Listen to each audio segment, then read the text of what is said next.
if you want to change and you want to become a better version of yourself, you have to sit with the reality of the things that you don't care for or things that you might want to improve, and possibly things that you don't even know that you could and should improve if nobody ever says anything to you about it. I think a lot of people hope that somebody's going to change like on their own will. And it's ultimately you have to do it on your own will. But I think recognition of the need for the change isn't always immediately apparent to the person who needs to make that change. So sometimes the only way that we really understand that we have to make that shift is for somebody to set a boundary and force us to look at that. What do you think about that? 100%. That's a really good point that you said about not knowing that we could change, not occurring to us. If you're not someone who is inclined to be regularly absorbing, self-development content and like doing the inner work, it doesn't even occur to you that some of the discomfort or reactions or things that you're feeling in life or expressing in life could be changed. Right. That you could consciously, intentionally make the decision to be like, I'm going to show up differently. Yeah. It's like we have to be accountable to auditing. Yeah.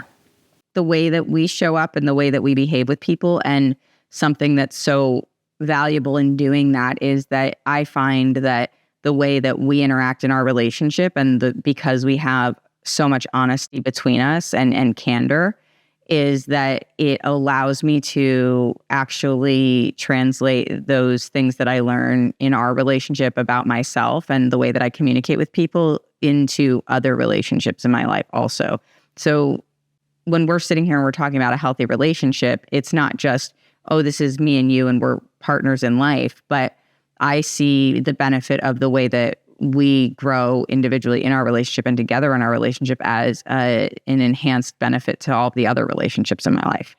Absolutely. And I would give that to friendships, particularly with my best friend, who I have had several long breakup fights with that have lasted a year or many, many months. And it's my fault for abandoning, right? I'm the one that was like, well, I'm right, you're wrong. Bye. With my best friend, my like sister best friend. And I realized after you brought to the table, like, here's how you address issues. You were really good about that. I'm still working on being able to come to you with the issues. That's hard for me because of growing up in a passive aggressive, keep it to yourself, let it blow over, and then just start talking again and never talk about it environment. Yeah. Right. But you will bring up the issue right away. And so it's like you're modeling that behavior for me.